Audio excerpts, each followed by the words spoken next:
My siblings and parents forced me out of the home and took my savings. "We're done with you," declared my father, so I quietly left. And a week later, my phone buzzed relentlessly with 51 missed calls. My name is Ryan, and I never imagined I'd be sharing this online. Honestly, I never believed something like this could happen to me. Yet here I am, still trying to understand how my own family, my parents, and my sister betrayed me without a second thought. It's taken me time to speak about it. At first, I thought I could just move forward, brush it off, and convince myself they weren't worth the anger. But the more I reflected, the more I realized I needed to share this story. Not just to unburden myself, but because someone else might need to hear it. Someone else might overlook the red flags like I did. Because if there's one lesson I've learned from all this, it's that those closest to you can cause the deepest wounds. And sometimes, they don't even regret it. It all began after my place was burglarized. The thieves took everything valuable: laptops, watches, even some heirloom jewelry. The insurance covered part of it, but it wasn't just about the money. The thought of a stranger rummaging through my belongings made me uneasy. I no longer felt safe there. So, I decided to sell the place and plan my next steps. I earn a decent income remotely, so financially I was stable. But I wasn't ready to commit to a new place yet. My parents offered to let me stay with them temporarily. They made it sound like an act of kindness. Now, looking back, I suspect they had an ulterior motive. Initially, everything seemed fine. My sister still lived there, and while we never got along, I kept to myself. I had my own workspace, my own internet, and I continued earning. My parents knew I wasn't struggling. They knew I had reserves. What I didn't realize then was that my financial stability made them feel entitled to it. It started subtly. My mom dropped hints about how family supports family. My dad reminded me how fortunate I was to have a place to stay while figuring things out. Then one evening, my dad casually mentioned that my sister had found a pre-owned car she liked. He looked straight at me and suggested it wouldn't hurt if I helped her out. I chuckled. No chance. I didn't dwell on it then, but the shift was immediate.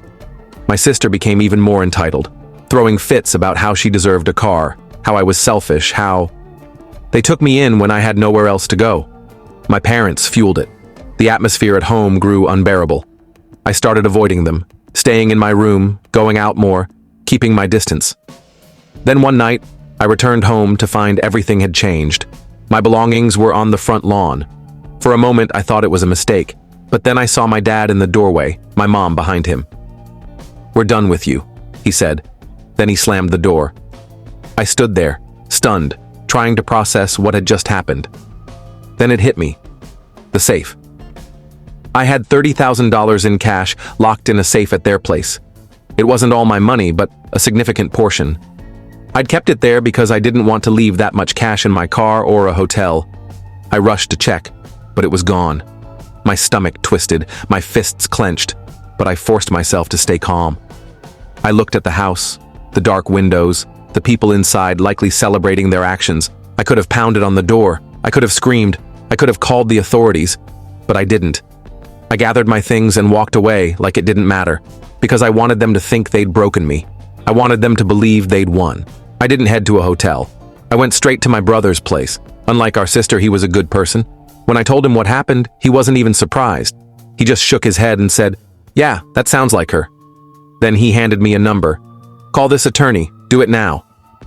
I didn't hesitate. I made the call. A week later, my phone blew up with 51 missed calls.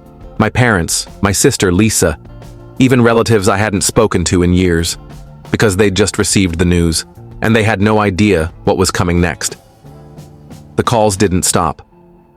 I let them go to voicemail initially, watching as my parents, Lisa, and distant relatives tried to reach me. I knew exactly why they were panicking. Days earlier, they thought they'd won. Now they realized how badly they'd miscalculated. The attorney acted swiftly.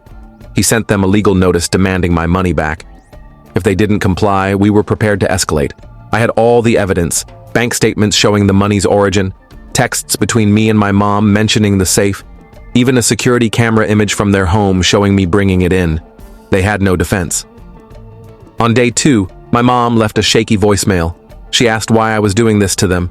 She talked about how they took me in when I was stranded, how I was being unreasonable, how I should let it go because family doesn't treat each other this way.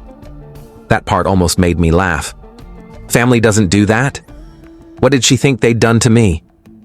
Then she dropped the bombshell. I wouldn't get my money back soon because they'd already spent most of it. I wasn't shocked. I'd seen Lisa's Instagram post flaunting her new car, a used sedan worth about $15,000. She'd captioned it, "Finally got my dream car," as if she'd earned it. They hadn't just stolen from me, they'd splurged my money immediately, convinced there'd be no consequences. I gave them a deadline. The week's end. If the money wasn't returned, we'd go to court. That's when things turned ugly. The next day, my father called. When I didn't answer, he sent a long text about how I was tearing the family apart over money. Lisa sent multiple messages, each more frantic, claiming I was ruining her life and she was barely benefiting. As if that mattered. Then, out of nowhere, I got a text from an unknown number. "You don't know who you're messing with. Drop the lawsuit before it's too late." I laughed. Were they actually threatening me? I showed it to my brother, who sighed and said it was probably Uncle Rick. Rick was my father's older brother, a man who fancied himself some kind of tough guy, but was really just an aging drama queen. He always inserted himself into situations, making them worse. I didn't reply. Instead, I forwarded it to my attorney, who assured me it only strengthened my case. If they wanted to play dirty, I was ready. The real twist came a day later. My attorney called, sounding amused. He'd reviewed their financial records and found something interesting. My parents hadn't just spent my money on Lisa's car. They'd used some to pay off a delinquent loan, one that had been in default for months. They hadn't just stolen from me for Lisa. They'd been in financial trouble long before, and I'd unwittingly become their solution. Now it made sense. The sudden shift in their behavior, the pressure to help out. They hadn't taken me in out of kindness. They saw me as a walking bank. But now, they had a bigger problem. If they thought the lawsuit would vanish, they were in for a shock. When Friday arrived, I expected one of two outcomes. My parents would return the money or we'd proceed with the lawsuit. Instead, something even better happened. The attorney had dug deeper into their finances. What he found wasn't just interesting. It was proof they'd been struggling long before stealing from me. Their debts weren't just overdue. They were massive. Loans, unpaid bills, a maxed-out credit card untouched for over a year. The $30,000 they took wasn't just for Lisa's car. They'd used a chunk to pay off a looming loan. They weren't just greedy. They were drowning. And they'd decided I'd be their lifeline. It all clicked. My mom's constant "family helps family" remarks. The pressure to chip in for Lisa's car. Their instant hostility when I refused. They hadn't taken me in out of care. They saw my money, knew I was stable, and decided I was their escape. The irony? Even then, they didn't think I'd follow through with the lawsuit. On the final day before filing, my dad finally called. I answered just to hear his excuse. He didn't apologize. He didn't admit fault. Instead, he ranted about how I was stressing the family and tarnishing their name. He preached about respect, loyalty, and how I should do the right thing by dropping it. Then he slipped. He mentioned they'd consulted their own attorney, who'd told them they had no defense. I knew it. They knew they were trapped. I stayed calm and gave him one last chance to return the money before things escalated. He argued, tried to guilt me, but I held firm. "Fix this now, or we go to court," I said, then hung up. Less than an hour later, Lisa started texting. First, insults, calling me selfish, a terrible brother, accusing me of ruining her life over a car. Then her tone shifted. She sounded nervous.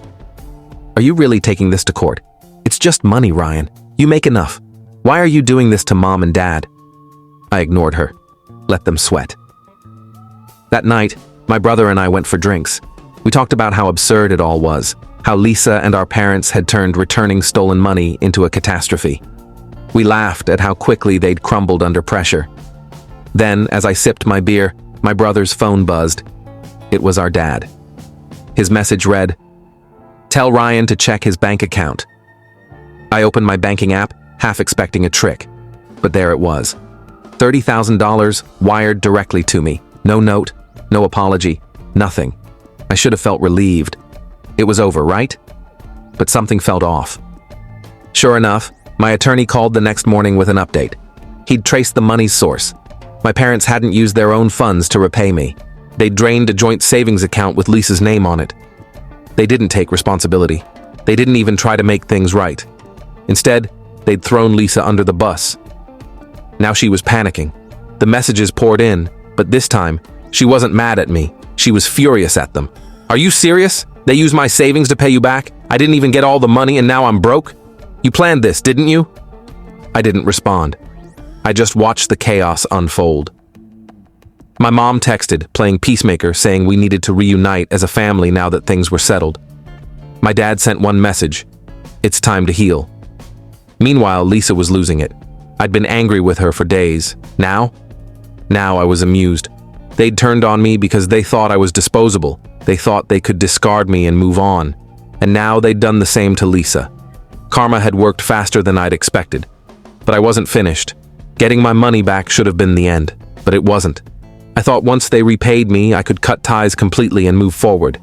But by forcing them to pay so quickly, I'd unintentionally set off something bigger. Something that would turn their lives upside down. 3 days after the money arrived, my cousin Emma called, unexpectedly. We weren't close, so I knew it was important. She didn't mince words. "Did your parents finally pay you back?" I was surprised. "How do you know that?" She laughed darkly. "Because they borrowed from everyone in the family to do it." I sat up. "What?" "Yeah, they didn't have the money, so they begged relatives for help. Your parents panicked when they realized you were serious about the lawsuit.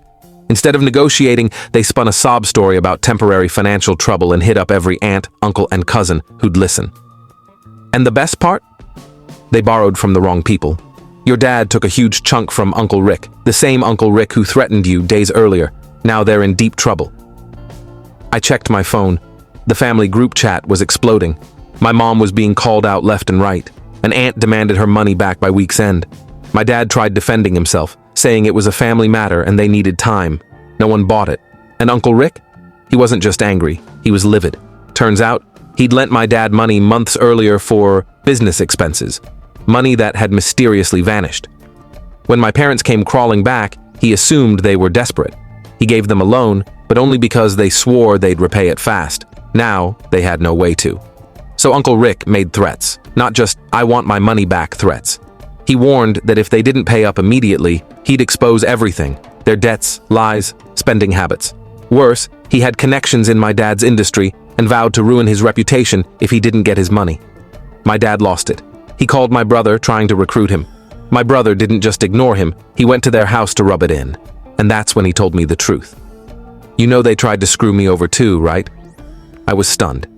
He'd never mentioned it before. "Yeah," he said. "Back in college, I saved up a few grand working part-time for a car. Dad offered to invest it for me. I already knew where this was going. He took my money, lost it in some shady scheme, and pretended it never happened. When I confronted him, he said I shouldn't have trusted him and called it a lesson in financial responsibility." I was speechless. I'd always known our parents played favorites, but I hadn't realized how badly they'd treated him. Suddenly it made sense. Why my brother never relied on them, why he wasn't as close as Lisa. They'd burned him years ago, just like they were trying to burn me now. But here's the kicker. My brother had never forgotten. He'd just been waiting for the right moment to strike back. And now? Now he saw his chance. The next day, my brother called extended family, people our parents hadn't borrowed from yet. He made sure they knew everything, how our parents had stolen from me, cheated him in the past, manipulated relatives with fake sob stories. Just like that, they became pariahs. No one in the family wanted anything to do with them.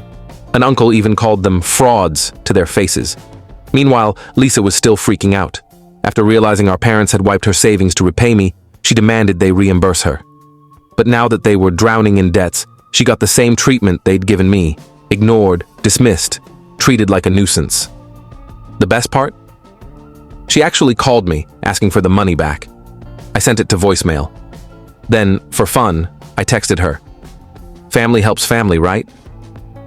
She didn't reply. By then, my parents had hit rock bottom. They'd borrowed money they couldn't repay. They'd destroyed their reputation. No one trusted them. And now, they were completely alone. I was done with them. My brother was done with them. The family was done with them. They'd spent years treating people as disposable. Now they were the ones being discarded. It's been a while since everything unfolded, so here's an update. A lot has changed, and honestly, I'm still processing how quickly things collapsed for them. Not for me. First, the good news. I moved into a new apartment weeks ago, and it's the best place I've ever lived. I took my time choosing the right city, the right building, And now I finally have a home. No more walking on eggshells. No more drama. No more being seen as a paycheck. Life is peaceful. Almost too peaceful. I hadn't realized how much stress I carried until I cut it all out. But despite the improvements, there's a lingering feeling, like my family died, and I'm the only one left. My parents and Lisa feel like strangers now. And maybe they always were. I just hadn't seen it before. Now, for the unexpected twist. A few days ago, I got a call from an unknown number. Normally I'd ignore it, but I answered. It was Lisa. I almost hung up, but before I could, she blurted out, "I moved out." I froze. That wasn't what I'd expected. Apparently, after everything, our parents started blaming her. They fought constantly about money, and when she confronted them about wiping her savings, our dad said she should be grateful for their help. Sound familiar? She finally realized they didn't care about her either, only what she could do for them. The moment she became a burden, they turned on her. So she left. No money, no plan, just crashed with a friend. Then she asked the question I knew was coming. "Can we talk?" I sat silently, staring out my apartment window, thinking about all she'd done. Then I told her the truth. "I don't think so, Lisa." She was quiet for a while. Then she just said, "Yeah, I figured." And she hung up. I don't know how she feels now, and I don't think I care. Maybe one day I'll let go of the bitterness. I thought this chapter of my life was closed. I'd moved on, left the past behind, and focused on building a better future. But life has a way of surprising you when you least expect it. A few days ago, I received an email. Not a call, not a text, an email from my father. At first, I assumed it was spam or another guilt-tripping attempt. But when I opened it, I realized it was something entirely different. It was a job application. I had to read it 3 times to make sure I wasn't hallucinating. My own father, the man who kicked me out, stole from me, and turned the family against me, was now asking me for a job. For context, my online business has been thriving, better than ever actually. I've expanded, hired a small team, and taken on bigger projects. Word must have gotten around. Somehow my dad found out I was doing even better one after cutting them off. His email was written like we were distant colleagues, not father and son. No apologies, no acknowledgement of what happened. Just a cold, professional pitch about how he was exploring new opportunities and thought we could put the past behind us and work together. He even attached his resume. I sat there, staring at the screen, cycling through disbelief, anger, and dark amusement. Then I laughed, not because it was funny, but because it was pathetic. The same man who once accused me of tearing the family apart over money was now crawling to me, hat in hand, like I was some corporate recruiter who could save him. I didn't reply. Instead, I forwarded the email to my brother with the subject line, "You're gonna love this." He called me 5 minutes later, howling with laughter. He told me things had only gotten worse for our parents after I cut ties. The family had ostracized them. Debts were piling up. Uncle Rick was still hounding them for his money. They were desperate. So now my dad, the man who always acted like the smartest guy in the room, was reduced to begging me for a lifeline. I don't know what kind of response he expected, but I know exactly what I did. I marked the email as spam and went about my day. And that's when it truly hit me. I didn't care anymore. Not about revenge, not about proving a point, not about winning. They weren't my problem. And that, more than anything, felt like the real victory. This whole ordeal taught me one brutal lesson. Some people will only value you for what you can give them. The moment you stop being useful, they'll discard you without a second thought. But here's the flip side. Walking away is power. I've built a life without their drama, their manipulation, their toxicity. And now, I'm free as for my parents and Lisa. They're still scrambling, still blaming each other, still drowning in the mess they created. And I'm just done. If you enjoyed this story and felt the emotions behind it, don't forget to give it a like, share it with others, and subscribe to the channel for more real-life experiences and heartfelt stories.